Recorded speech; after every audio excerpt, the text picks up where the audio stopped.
E aí galera, tudo bem com vocês? Hoje a gente tá aqui pra reagir. Megumi morreu, Sukuna revela sua verdadeira forma e porque não usou todo o poder contra Satoru Gojo. Belezinha. Verdade, meus amigos. Do Bruno Bandeira. De manhã a gente já trouxe o do Tonerd, os spoilers, beleza? Então, se você não conferiu, já tá disponível pra vocês conferirem. Agora trazendo aí o do Bruno Bandeira, então, como de costume, beleza? Verdade, meus amigos. Então, bora pro vídeo. bora! Sukuna retorna à sua verdadeira forma e revela sua carta na manga não usada contra Satoru Gojo, a ferramenta amaldiçoada Desmantelar do Deus da Guerra, a mesma usada por ele 1000 anos atrás. Agora, o Rei das Maldições está pronto para enfrentar todos os outros feiticeiros que aparecerem, sendo o primeiro deles o Deus do Trovão Hajime Kashimo. Mas o Sukuna ter voltado à sua forma original significa que o Megumi está oficialmente morto? Significa que ele realmente não usou tudo contra Satoru Gojo? Calma, que a história não é bem assim e eu vou explicar o porquê disso nesse vídeo. Enquanto isso, Satoru Gojo permanece morto sem qualquer sinal de que deve retornar, com seu corpo sequer tendo aparecido direito, mas ainda existe esperança, galera. Vamos falar sobre tudo isso na análise do capítulo 237 de Jujutsu Kaisen. Olha, não é querendo ser pessimista, mas o cenário desse capítulo não ajudou, não contribuiu nem um pouco para levantar um pouco mais as esperanças ali numa possível volta pro Gojo. Ainda acho que existe esperança? Eu acho, como eu falei, vamos falar sobre isso nesse vídeo, mas o cenário, galera, do Gojo, do corpo do Gojo sendo completamente ignorado nesse capítulo, não ajudou muita gente não. Mas assim como eu ainda tenho uma certa esperança no Gojo lá no fundo, eu tenho também uma esperança de ter você um dia inscrito nesse canal e com o sininho ativado para não perder nenhum vídeo sobre a reta final do mangá de Jujutsu Kaisen. Essa foi boa, hein? Então lembra de deixar o seu like para ajudar na divulgação desse vídeo e lembra de estar inscrito aqui no canal, beleza? Começamos então o capítulo com Hajime indo pra cima de Sukuna, que, pra quem não lembra, tinha um forte desejo de enfrentar o Rei das Maldições, mas para nossa surpresa,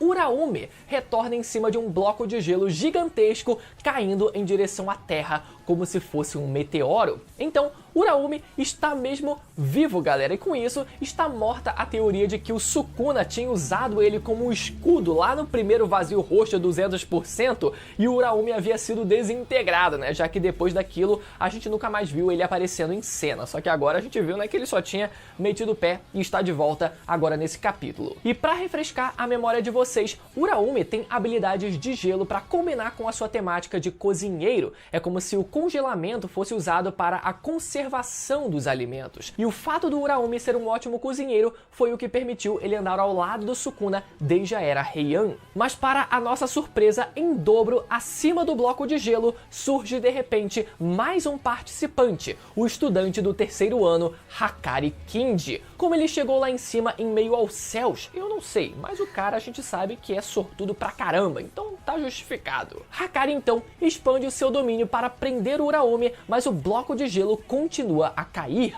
O bloco de gelo cai diretamente sobre Sukuna e de dentro daquela massa de gelo derretida surge a ferramenta amaldiçoada Desmantelar do Deus da Guerra.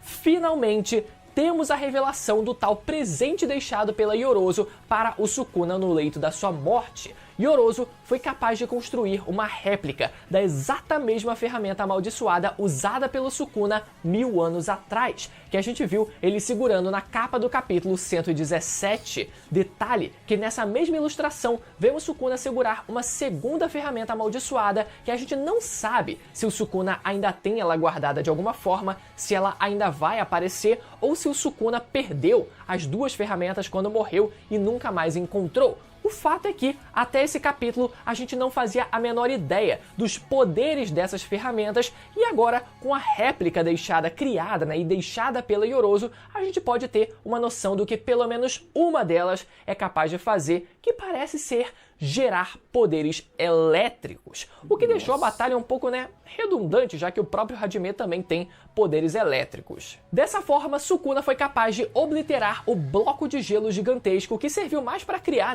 uma entrada triunfal do Uraume entregando essa ferramenta e ainda testar essa ferramenta contra o Hajime, que resiste sem problema nenhum ao seu poder elétrico. É explicado que devido à natureza da sua própria energia amaldiçoada, Hajime é resistente a ataques elétricos elétricos, o que acaba diminuindo, né, um pouco o hype nessa tal ferramenta que eu particularmente sempre tive tanta expectativa, né?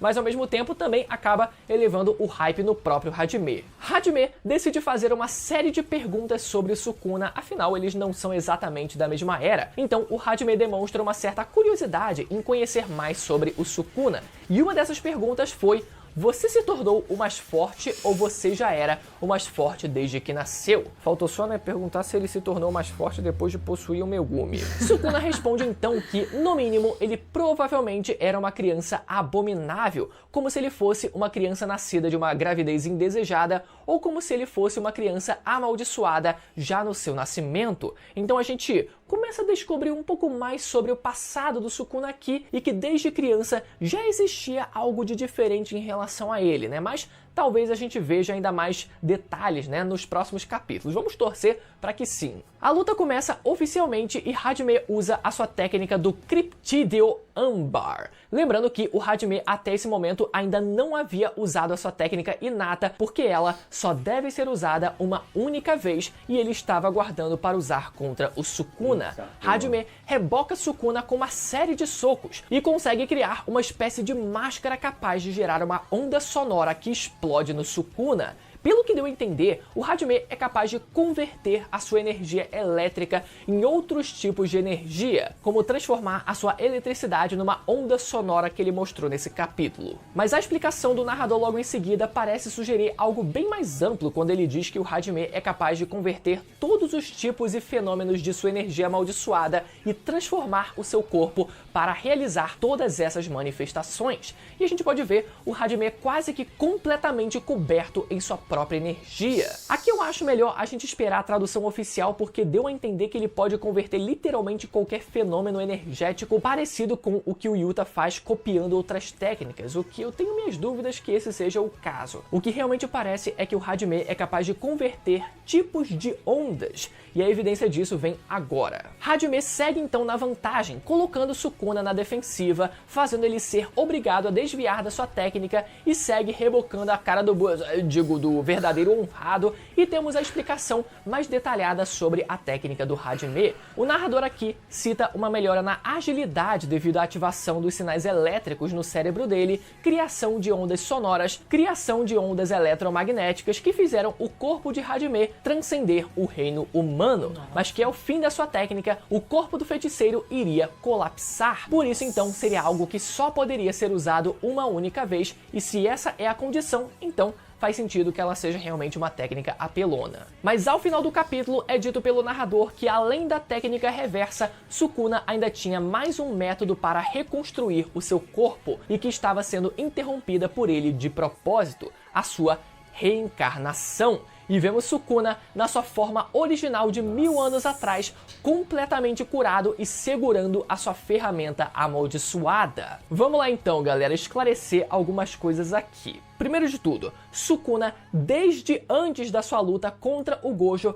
já podia ter voltado para a sua forma original, mesmo sem ter consumido todos os 20 dedos, ou mesmo sem ter consumido o seu próprio corpo original. Isso é explicado quando Uraumi pergunta se estava tudo bem manter aquele rosto do Megumi, e o Sukuna responde que aquela aparência seria melhor para lutar contra outros feiticeiros. Ou seja, já naquele momento foi deixado de forma implícita que o Sukuna desde sempre poderia assumir a sua forma original de volta. E outro indício dessa capacidade foi na cena em que o Sukuna, logo depois de possuir o Megumi, expande a sua cabeça para morder o braço do anjo. E o Sukuna afirma isso porque, usando a aparência do Megumi, ele causaria um abalo psicológico contra o Gojo e os outros estudantes. Mas como o Hajime ele não se importa com nada disso, o Sukuna ele pode então voltar para sua forma original sem se preocupar com isso também. Segundo ponto, Megumi agora está oficialmente morto. Eu diria que ele sim continua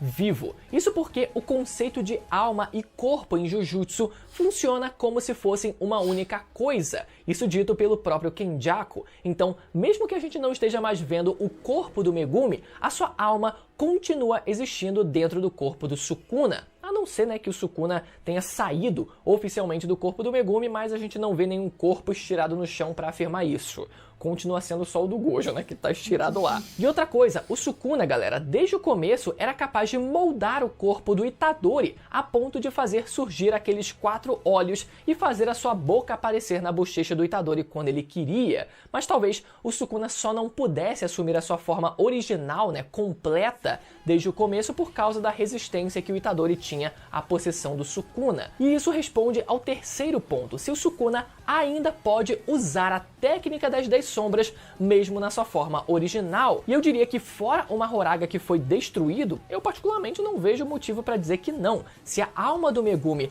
continua existindo dentro do Sukuna, isso significa que a técnica das 10 sombras também continua existindo dentro dele. Agora, o quarto ponto, se a forma original do Sukuna é mais poderosa do que a sua forma como Megumi, e se isso não prova ainda mais que o Sukuna estava se segurando contra o Gojo, já que a gente viu o próprio Gojo dizer que o Sukuna ele não foi com tudo. E olha, isso até pode se aplicar à ferramenta amaldiçoada que a gente viu ele usar nesse capítulo, mas não a sua forma original. Isso porque, sabendo que, né, como eu falei, que o conceito de corpo e alma em Jujutsu trabalham como um só, o que realmente importa no fim das contas é a quantidade de energia amaldiçoada do usuário. O Sukuna, que no passado havia dividido a sua alma em 20 dedos, conseguiu recuperar uma energia equivalente a esses 20 dedos antes da luta contra o Gojo. Então é como se ele tivesse recuperado os 20 fragmentos da sua alma. E o corpo em que ele se encontra acaba não fazendo diferença quase nenhuma, a não ser, né, pela altura e pela quantidade de braços ali, né, que o seu corpo original possui. Então o Sukuna optar por usar a sua forma original só agora está mais associado a ele não precisar abusar de efeito psicológico contra o Gojo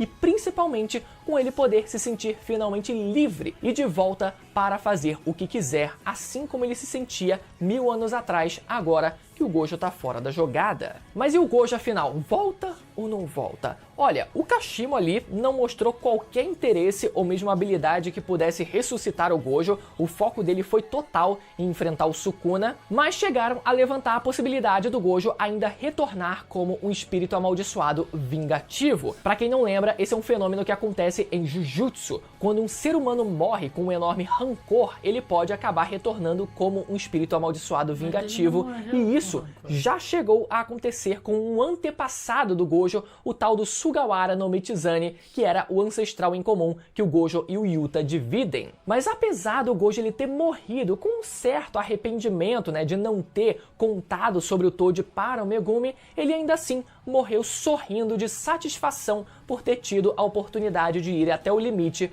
contra o Sukuna. Fora que esse fenômeno só é possível quando a pessoa é morta sem o uso de energia amaldiçoada. E o Gojo a gente viu que ele morreu pelo uso de energia amaldiçoada, o que enterra de vez essa possibilidade. A única alternativa que eu vejo no momento seria uma ressurreição através do uso de técnica amaldiçoada reversa. E curiosamente, de todas as pessoas mais próximas da geração do Gojo, a única que permanece viva e que nunca teve grande destaque na obra é a Shoko Ieiri, especialista justamente em técnica amaldiçoada reversa, que poderia entrar em cena nesse momento. Assim como o próprio Yuta, que também é capaz de usar técnica reversa e já chegou até mesmo a ressuscitar o próprio Itadori. Então, ainda existem essas duas opções de personagens para o Gojo voltar à vida, isso se o autor quiser. Mas como eu falei, esse capítulo não demonstrou qualquer interesse,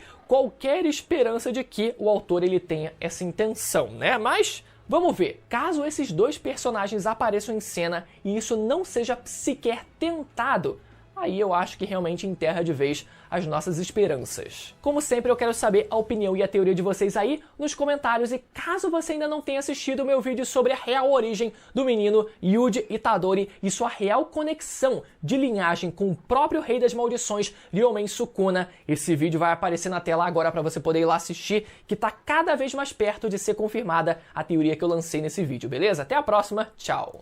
Caramba, da hora, hein, meus amigos? Respondeu todas as minhas dúvidas, incrível. Nossa, e agora... acho que as dúvidas da maioria de vocês também, né? Nossa, mas concordo com tudo que ele disse aí, faz tudo sentido, né? Então, acho que ele não falou nada sem pé nem cabeça, e tudo que ele trouxe também foi tudo baseado no que foi mostrado em outros capítulos, né? Esse negócio aí que ele morre, por exemplo, assim, que pode reviver com ódio, mas né, ele não morreu com ódio, então dá pra Exatamente, descartar zero isso. rancor, né? E ele morreu até aceitando que o Sukuna era mais forte que ele, que o Sukuna não mostrou tudo de si e tudo mais. Então, acho que essa hipótese aí, pra mim, não faz sentido nenhum. E a hipótese do Yuta ou a amiga dele, né, trazer ele de volta, pra mim, sim, faz sentido, pode ser que sim. E eu acho que o Satoru vai ser trazido de volta. Eu acho que vai ser Velho, trazido de volta. se ele voltar, meus amigos, o foda é se ele voltar, o brilho desses dois aí já era, mano. Vai, tipo, vai Eu acho que ficar. não. Acho Só que... se ia juntar os três pra acho que poder vai- derrotar ele, Sim, mano. pode ser que E sim. outra coisa, mano, ele já poderia ter voltado, velho. Com a Mas- forma verdadeira. Exatamente, o cara tava se Puta segurando todo merda, esse mano. tempo, né? Mas tá O bem cara da é hora. brabo, mano. Exatamente, E tá eu acho que frenético, todo capítulo. mundo já aceitou já o luto e já era, mano. Acho que não tem mais. Exatamente, meus amigos. Agora comentem pra gente o que vocês acharam, beleza? A gente gosta de saber a opinião de vocês, teorias e tudo mais. A gente sempre lê os comentários e até o próximo vídeo.